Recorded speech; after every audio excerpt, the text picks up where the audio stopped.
자, 오늘 늙은 종 엘리에셀의 기도를 통하여서 우리는 하나님께서 인도하시는 삶에 대해서 살펴보고 있습니다. 12절을 보면 순조롭게 만날 수 있도록 은혜를 베풀어 달라고 기도하였고, 14절을 보면 물을 달라 할 때에 엘리에셀뿐 아니라 낙타에게도 물을 먹이는 여인을 만나게 해달라고 기도합니다. 여러분, 기도는 무엇일까요? 어떤 사람은 기도를 내 뜻을 관철시키는 행위입니다. 그래서 하나님이 주기 싫어하는 것도 어떻게 해요? 흔들어서 받아내는 것이 좋은 기도. 우리가 너무 달라고 하면 하나님이 한번 주실 때 있어요. 우리도 자녀들이 좋지 않은 건데 계속해서 달라고 하면 이것을 소유함으로 말미암아 그들이 겪는 고통을 잠시 겪게 하기도 해요. 그러나 그것은 하나님의 뜻이 아니라는 것입니다. 얻어내기만 하면 그것이 좋은 기도인가? 여러분, 세상 종교의 기도는 얻고자 무진장 노력을 씁니다. 자기가 원하는 것. 그래서 때로는 돈을 많이 내기도 하고요. 또 응답을 얻기 위해서 고행을 하기도 합니다. 교회도 이런 것을 우리가 차용해서 쓰는 것들을 보는데 바람직하지는 못합니다. 자, 기독교의 기도는 뭡니까? 어둠에 있지 않아. 관계에 있어. 하나님과 나와의 관계가 일치되는 과정이 기도라는 거예요. 그래서 우리 기독교의 기도는 하나님의 뜻과 내 뜻이 맞아서 일치되는 과정을 기도라고 합니다. 그래서 여러분, 기도는 한 번 하고 끝나는 것이 아니라 계속 합니다. 언제까지 해요? 하나님의 생각과 나의 생각이 일치됩니다. 그렇게 기도합니다. 그러면 삶이 어떻게 됩니까? 하나님이 원하는 삶을 내가 살기 때문에 자연적으로 인도함을 받으며 살아갈 수 있다. 여러분, 제자들이 예수님께 나와서 예수님, 세상 사람들도 저렇게 기도하는데 우리도 기도하는 방법을 좀 가르쳐 주십시오 라고 했습니다.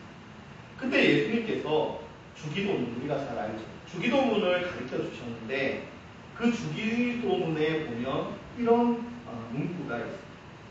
뜻이 하늘에서 이루어진 것 같이 땅에서도 이루어집니다. 뜻은 하나예요. 그 뜻이 하늘에서도 똑같이 이루어지고 땅에서도 똑같아야 됩니다. 그러니까 이건 그냥 외우라고 주신 말씀이 아니고 우리의 기도는 하나님의 뜻과 내 뜻이 맞을 때까지 기도하는 거예요. 맞춰가야 돼요. 이걸 못 맞추면 어떻게 합니까? 하나님 그래도 주십시오. 하나님 뜻 아님에도 불구하고 하나님 이것만 해주십시오. 여러분, 성도들이 매일같이 기도하는 이유가 뭡니까? 아직 뜻을 못 맞춰요.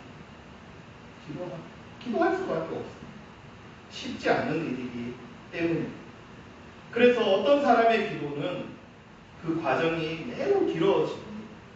왜냐하면 삶의 아주 작은 부분도 하나님의 뜻과 맞춰가야 하기 때문입니다.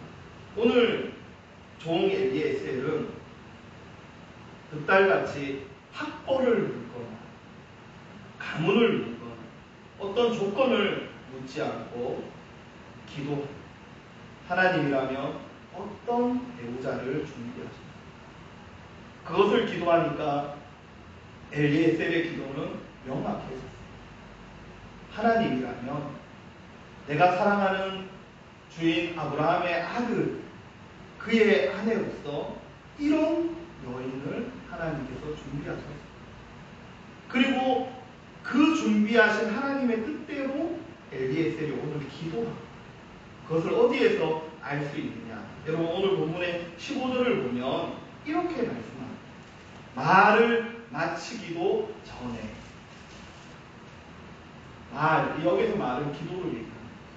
엘리에셀이 그렇게 기도하니까 기도를 마치기도 전에 누가 왔습니까? 리브가가 물동이를 어깨에 메고 나아갔어요. 응답. 여러분 뜻이 맞으면요 응답이 바로 있어요. 우리는 뜻을 맞추지 않고 나의 욕심에 하나님이 응답해 주시기를 원할 때가 얼마나 많습니까? 우리의 기도가 쉽게 응답되지 않는 이유 중에 하나가 바로 그것입니다. 하나님이 원하는 대로 기도하지 않기 때문입니다. 만약 아이들이 아버지가 원하는 것을 요구한다면 아버지는 즉시 그것을 주려고 노력할 것입니다. 마찬가지로 오늘 하나님께서는 그의 기도가 합당했기 때문에 그의 기도가 하늘의 뜻과 땅의 뜻이 맞는 기도였기 때문에 나를 마치기도 전에 리브가를 만나게 해주셨다. 그리고 여러분 18절부터 20절의 말씀을 보면 그녀가 이 기도한 대로 행하는 모습을 보게 됩니다. 엘리에셀에게 물을 주고 낙타 얘기도 꺼내지 않았는데 이 여인이 이 리브가가 낙타에게도 물을 주게 됩니다. 근데 여러분 여기 이 우물을요 우리가 생각하는 우물로 생각하면 안 돼요. 도르래가 있어서 이렇게 쉽게 물을 끄집어내어서 바로 옆에 있는 분에게 주는 그런 게 아니라 성경을 보면 우물로 내려갔다라는 표현이 있어요. 그러니까 어떤 웅덩이의 한 일종이었어요. 그래서 이 바가지를 들고 내려가서 하나를 떠서 다시 올라와야 되는 그러한 과정입니다. 여러분 낙타는요 사막에서 2주, 3주 동안 물 안 먹어도 삽니다. 낙타 혹이 다 물이지 않습니까? 지방과 물로 그렇게 되어져 있습니다. 그래서 낙타가 물을 한번 먹으면 엄청 많이. 제가 어릴 때 저희 집이 소를 키우는 집이었거든요. 그래서 저는 여름에 소 한 10마리를 초등학생이 끄집어내어서 초원에 가가지고 풀을 막 먹이고 그랬어요. 그럴 때 소가 물을 마시는 장면을 제가 자주 보거든요. 어떤 소리가 나냐 하면 이 물이 쭉 빨려 들어가는 소리가 계속 들려요. 이 소가 물을 엄청 많이 먹어요. 그래서 웅덩이에 한 2마리가 입을 대고 물을 마시면 웅덩이가 말라요. 그 정도로 이 소가 물을 많이 마시는데 낙타는 더합니다. 그러니까 이 10마리의 낙타를 다 먹이려고 이 여인이 이 리브가가 얼마나 수고를 했는지 여러분 그것을 엘리에셀이 다 봤다는 거예요. 그래 내가 존경하고 사랑하는 주인의 아들의 아내 이 정도면 이 가문이 살겠다. 오늘 그래서 하나님께서 이 여인을 만나게 해주셨고 엘리에셀은 그로 말미암아 26절과 27절을 보면 하나님을 경배하고 하나님의 복이 하나님의 인도하심이 나를 여기로 인도해 주셨다라는 것을 26절과 27절에서 고백하는 것을 볼 수 있습니다. 이것이 바로 하나님의 인도를 받는 성도의 모습. 기도하면서 내 욕심으로 기도하지 않으면서 사소한 일에도 기도하면서 그 속에서 만나는 모든 것들을 하나님께 감사하고 이렇게 하나님의 인도함을 받는 이것이 하나님의 인도함을 받는 성도의 모습이라는 말씀의 결론을 맺겠습니다. 오늘 우리는 늙은 종 엘리에셀을 통하여서 성도들이 어떻게 하나님의 인도함을 받으며 그렇게 복된 삶을 살아가게 되는지 보여줍니다. 그것은 다른 기도의 삶입니다. 우리 기도해야 교회에 나와서 기도하라는 얘기 아닙니다. 여러분이 있는 삶, 침대에서 또 식탁에서 여러분이 살아가는 삶의 모든 현장 속에서 여러분 기도해야 어떻게 기도합니까? 하나님, 내 삶을 인도해 주십시오. 하나님의 뜻이 뭡니까? 내가 이 기업과 이 사업을 하고 내가 이 가정에서 살아가는데 이 속에서 나를 통하여 하나님이 어떤 뜻을 가지고 계십니까? 여러분 그거 먼저 발견하는 기도로 시작해야 될 것입니다.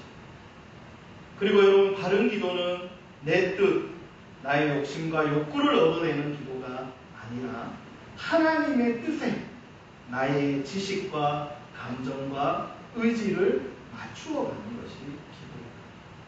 여러분, 세상에서 말하는 그런 이 샤머니즘적인 기도가 아니라 하늘의 뜻과 땅의 뜻, 하나님의 뜻과 나의 지식, 감정, 의지, 곧 인격을 맞추는 것, 이것이 바른 기도이다라는 것입니다.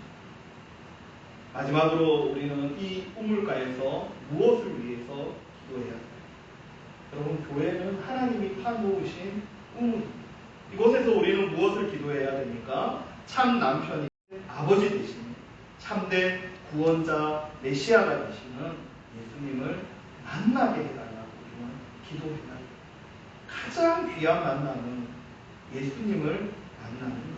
마치 이삭과 야곱과 또 모세가 우물가에서 여인을 만나서 참된 위로를 얻은 것처럼 우리는 영적인 우물가인 이 온교회를 통하여서 예수님을 만나는 일생일대의 그런 중요한 만남을 얻고 우리의 삶을 위로받고 구원을 경험하는 그러한 은혜를 우리가 경험해야 되는 줄 믿습니다.